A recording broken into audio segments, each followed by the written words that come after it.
Okay, so we're looking really, really nice. No problems with this at all, but obviously we've got to put the mottling down. Now, the mottling is probably one of the most difficult types of thing you can do in scale modelling, in painting-wise, things like that. Purely because it's one of those things, you're making a random pattern, trying to keep it nice and confined. So obviously you need to have good control over your airbrush, a very good paint mix and everything else, but also you need consistency, which is probably the hardest point of it all. Anybody can put down a blob and a squiggle and everything else, but when you've got to do the entire thing, especially when you're into 30-second scale, things like that, it can be quite difficult to make it all look identical right the way round. Now, there's a couple of ways to actually do this one. First one is to obviously use templates, which is probably the easiest and quickest way of doing any type of modelling at all. Now, these ones are made by, it's the actual Hannant's company. All right, so we've actually got these, and as you can see, I've actually got them in different scales. So actually down in here, this is the one for 70-second scale type modelling. As you can see, this is it for sort of your 48th scale type modellings, and then different patterns of it as well, as you can see down in here. Now, that's not to say they have to be those scales, because many a time I use this type of modelling for the smaller ones on here. You don't have to do strips of it and put them across and everything else like that. You can do what I do, put a little area and just go around and put each one in like that, and away you go. The trouble with that is obviously just trying to keep it all flowing and looking very, very nice. Okay, from our point of view, we're going to do it freehand. All right, so what you want to be doing though is testing your flow first, making sure you're all happy and everything else with that. So from that point of view, we've got some plastic card out here. We're going to use it neat. It hasn't got any paint on this whatsoever. It is literally just white. Okay, so then we can spray down onto it and see exactly how we're going to be coming along with it. Now, if you remember back just to the previous episode, we were using AK Interactive's paint, which, to be honest, has fought me pretty much all the way through, and there was no way that particular paint was going to give us the effect we were after from certainly doing modelling work on this type of model. So from that point of view, it's easier to say, right, okay, we're going to walk away from it, we're going to then move on, and we're going to do something else. So down on here, we've got MRP paints, okay, and we have the correct colours for them down here. We've got RLM 81 and 82, and to be honest, we've got the other colours which you would need for this particular one as well. So we've actually got the underside colour as in RLM 76, and then 02 for in those wheel wells. All right, the beautiful thing about this paint, we've used it a lot in the past, you can see I've got the entire range there now, is that it is great for doing small little detail work as well as big stuff. This stuff is more like an ink, so it's extremely thin, and it's got fantastic capabilities of delivering smooth, consistent paint flow all the time, no matter too much about the weather. Now, last week's weather was probably too hot to do this. It was around about 32 degrees in this room. It went up to 37 degrees late afternoon, so trying to spray in here would be a bit of a no-no. But even with that said, MRP paints I think would work quite well. Okay, so usual thing down on here as well, we have stripped and cleaned out the airbrush before we got going with it. The reason for doing that is, again, we're looking for consistency. So when we pull the trigger, we've got exactly the same coming out right the way through. One new little gadget I've got just on here, you might see here, we don't have the Mac valve on here anymore. We used to have the dial and dialing the air pressure. Now we've got the one on the neck. Okay, because we're using MRP paints, my maximum air pressure I've got coming out the actual compressor is around about 15 psi. We can then lower this down to around about 7 psi by twisting this. This will not turn off the air completely. We go from something like this and then to that. Okay, for maximum airflow, but it won't turn it off completely, but then we don't need to, but it will turn it down 20%, so it goes from 20% to 100%, but that first 20% you can't turn off. Okay, so you want to lower your air pressure down in there. All right, so before we start chucking it on this guy, okay, a couple of things we need to do first. Firstly, we're going to have a damn good look at our instructions and seeing out this. Now, this will be a generic type one. This is just kit instructions.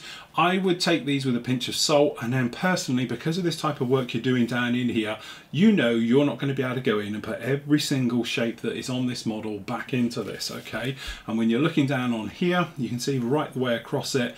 Okay, it's going to be impossible. So use this as a reference, but certainly I wouldn't recommend trying to recreate it because it'll just be too difficult to do. So a little bit of artistic license, which I'm sure they've done as well, putting this on. I can't believe this is 100% accurate, all of this. Okay, but as you can see, our type that we're doing here is two-tone.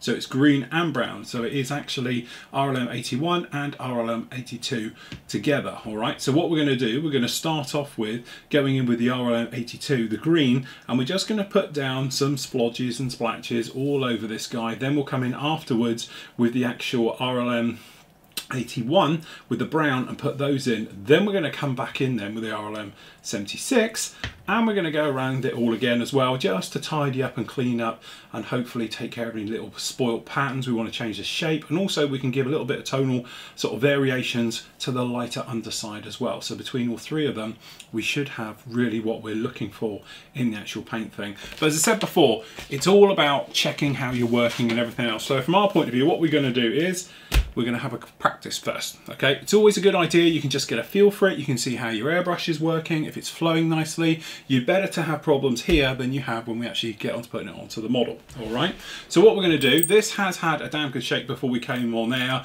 Technically it always is going to be different on the bottom. I don't know if these anything like it. You see how light that is compared to the top of the color. Okay, that's why they need a damn good shake up, and in here you can see it's slightly lighter. It's green at the bottom, yet technically it's brown at the top. So always make sure your paints have had a really, really good mix before you get going. Okay, we'll just undo the top here. Okay, now you're not going to need tons of paint for this either, because let's face it, we've got very, very little area when you're doing the great scheme of things. It's just quite a bit of it, all right? So what we're going to do is we're just going to pop a little bit down into here. All right, we're going to keep this nice and clean as we go. So don't forget, stuff is very, very thin. We've also now got our nice little colour cup top, so we're going to use our lid, because I bought myself a new lid just for this occasion. Okay, so usual thing, checking with your flow first with your airbrush. So onto your bit of paper towel, in from the side, just pulling on that trigger, just seeing what's going on. Okay, and then that way you can just get an idea of when it's coming in and how much. Now we know this stuff is very thin, so immediately what I'm going to do is I'm going to lock my trigger, turn it all the way off, and we're just going to give it about one whole turn, and then we're going to check our flow. That's the maximum pull I can put on that trigger. So now what I'm going to do is just going to pull, and I'm just going to dial it in. Okay, so we're happy with that, and then what we can do is, we know we've got a good amount here. We're just going to put in some squiggles to start with, and then we'll do the mottling in a moment. So for the moment we're just going to see exactly how we're coming. So we can look down here and see, and we can see the air pressure is a little bit high, so I'm just going to turn it down a little bit, and as you can see it's just a little bit high for how close we are. Okay, and now you can see it's a little bit speckly, so we just need to go the other way. Hold on, and it's popping off. Give that a bit more of a push. Okay, so we're just going to up it a little bit. So what we do, we're looking for that Goldilocks zone. And there we go, there it is. Of actually, we've got the right amount of air pressure to the thickness of the paint and the distance as well. If you want to hear more about this, go and have a look at our new basic live airbrushing course, and I show all about it down there in there. And as I said, it's like 7 episodes all about finding that perfect Goldilocks mixture. So start with just down in here, we're just going to pop in and we're just going all air, and then we're just going to put in some little patches. And then each pull, as you can see, gives us pretty much a fantastic type of what we're looking at, okay? And the secret with these is trying to get it even. And you're just finding the distance you want to be, so you've got the right distance, so you don't get too close. If you get too close, what's going to happen is you get the little spiraling and stuff. So, and if you're too far away, you can't see it and it's really, really dusty. Okay, so you're just trying to find that slight little balance of how you want to be. And I'm happy how that's going. I'm happier pretty much with it all. So then this way we can just do little bits. And I think by the time we get in there and we tighten up and we do all these little areas to it and things like that, we should be absolutely fine. So I'm just going to adjust my control with the amount of paint flow we've actually got coming out of this.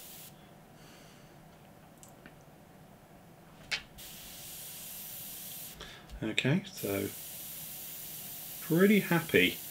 Now we've found our little Goldilocks spot here. Okay.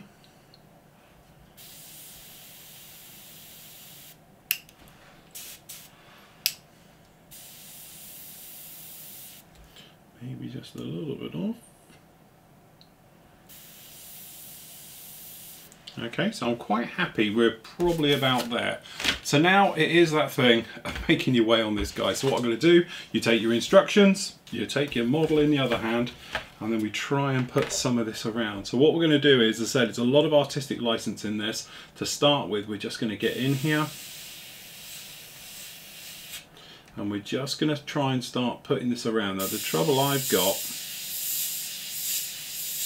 is physically seeing, okay, as we're making this little patterns and squiggles. And really what you want to do is get in the most comfortable position you can. And I'm trying to do this so you guys can see, and it's not my chosen way.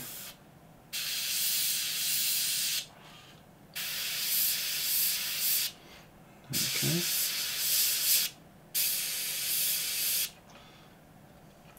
And again, it's that thing of just trying to do it. I'm going to show you off down here because I need to actually reverse that, and I know you guys won't be able to see it. So what I'm going to do, I'm just going to do some along here. So what we're going to do is,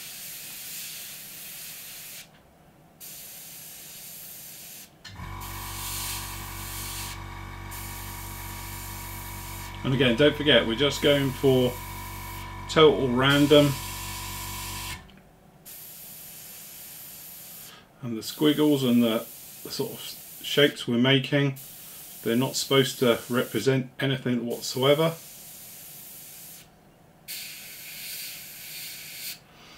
Okay, and we're just traveling around.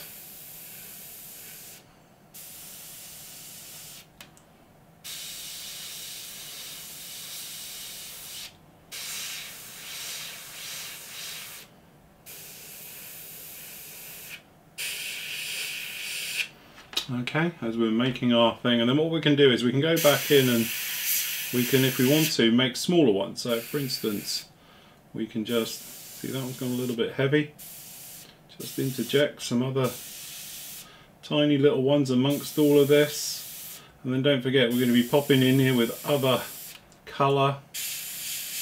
But what you're trying to do, to be honest, is keep this as randomised as you possibly can. We don't want anything to be sort of too uniform with anything, okay?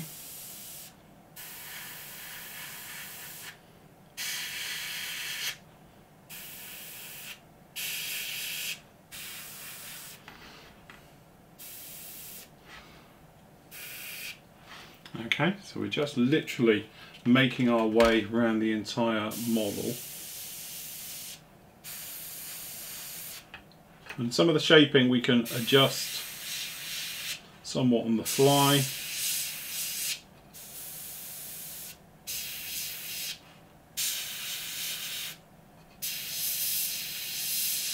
And then these here we went slightly awry with. See, we now can change them. And you can actually start to give them shapes and just to sort of colour in and perhaps improve on what we had.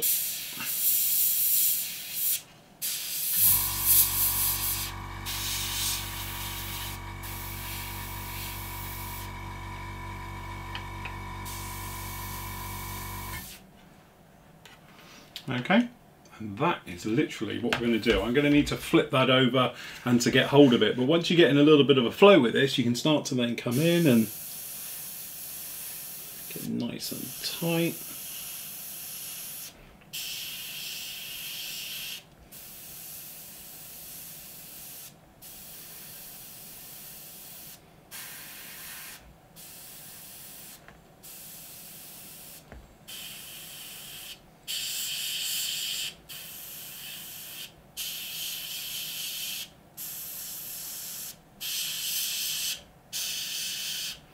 And now you can see the worth of using a good quality paint. I'm just pushing the trigger. Every time I push, we end up with this type of paint pattern coming out, which is I'm happy with.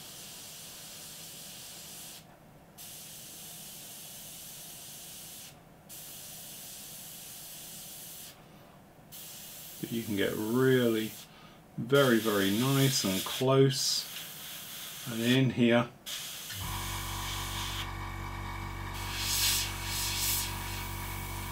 You can touch in, and if you want to use this colour at the same time, you can go along to those wing areas and you can just pop in some of those colours onto this as well, making your way right the way through. Okay, if you find it suddenly stops with this, you just clear the trigger, pump it, lock it and go again. But if you haven't, then obviously you'll just pull the trigger all the way back, blow one blow through, pinch clean the needle if it needs it, and then you could be good to go again. So then again, hopefully we should be able to come straight in here.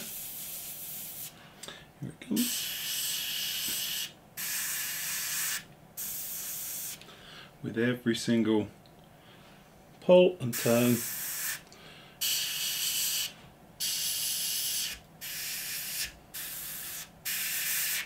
And then again, we've got other colours, as I said, which is going to really break this up. Okay.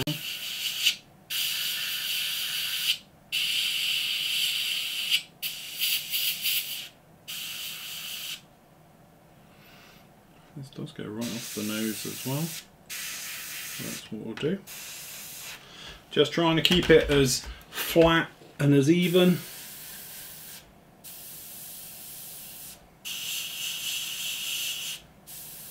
And then what we're going to do, we'll pop back once we've got the general pattern in like this. We're going to come back in and we will then overcoat some areas with that secondary colour. Some areas perhaps we might make a little bit darker. We might just change the shape a little bit.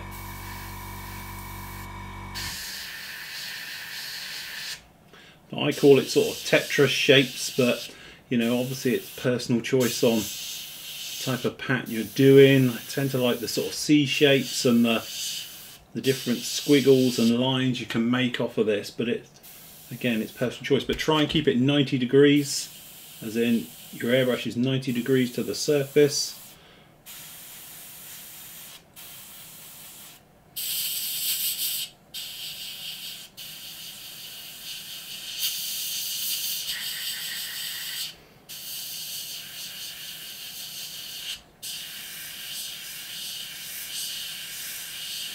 And if you do make a little mistake, just colour it in. And then you're going to come back with the other colours as well, so I wouldn't worry too much about it. Okay, and there we go. As you can see, we're really starting to first coat going down on there, literally just like that. And as we make our way through and everything else, and then that way you can add more, you can subtract and everything else. But remember, this is just phase one, and then you can come through, tidy up and do different patterns and different things and everything else like that as you make your way through the entire thing. But we don't want to overcoat it too much in green, and again, it's finding that balance. So have a look across, get a feel for it, the size, the blotches, the things like that, and you can make your way right the way over. So I'm going to carry on now. We get all the other side done just down on here. Once we've got those done, we can have a quick tidy up with them all. Happy with that, we'll move on to the brown. It's exactly the same with the brown. We'll add them on, we'll show it, and then we're going to go back in with that original colour as well, just to tidy up and sharpen up and everything else like that. Okay, so looking very much the part. Happy with how that's actually turned out. Don't forget, it's just phase one, so don't be too worried about if anything goes wrong, you get big blotches and runs and everything else. But actually, I think that worked out quite well from what we're trying to do. So, phase two. So we have literally just loaded up the airbrush with a bit of RLM 81, okay, or this sort of MRP 70. All right, and then we will repeat. So to start with, again, because we've cleaned out our airbrush, and to be honest, I've had a little bit of a break, we're just going to check everything is good again. So locking down the trigger, the air pressure, because I obviously had it up quite high. So again, we're just going to come in and we're just going to check to make sure everything is okay. So just to start, get the paint coming through. Okay. So we can see way too much paint. Let's get that cranked right down. Okay, that's more like it. But we can see a little bit speckly, so what we're going to do is just up the air pressure just a little bit. There we go, that's that smooth Goldilocks zone. Again, knowing what's going on with your airbrush, it's just so much easier. Okay, so what we're going to do is, I'll pop it on its side and I'll just do a few to show you. Alright, so let's get that up here. And then get you guys in. Then what we're going to do is, obviously looking at our pattern, you can get a bit of a feel for it. You can see it's as much as it is brown as it is green, but it tends to be on the tail coats of all the green bits, alright? So what we're going to do is, we're happy with our flow. So we're just going to increase that just a little bit. Okay, so we're just going to put in little bits of green, the brown, just on the edges of some of this green. Okay.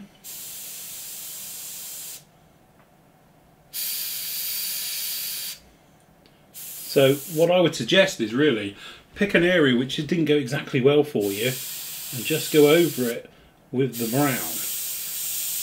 Okay. And then that way you can get in there and fix little errors and all these things.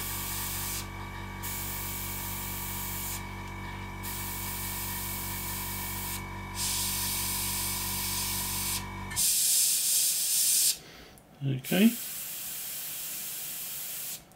So all you're doing now is just sort of adding to what you've got.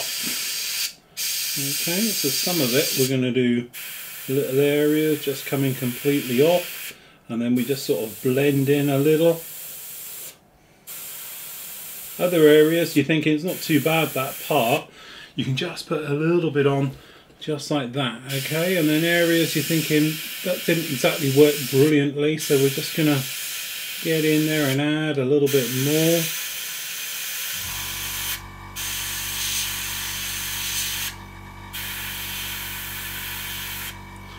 Okay, and we're just popping it around now and just adding in as we go. Okay.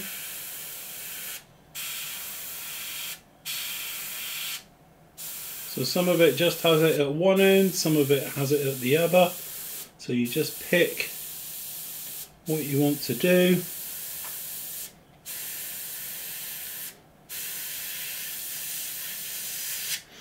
Okay, and that's all we're going to do, is just generally sort of mottle this in to everything as we make our way around. So what we're going to do is just going to carry that on right the way around the entire model.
Okay, there we go.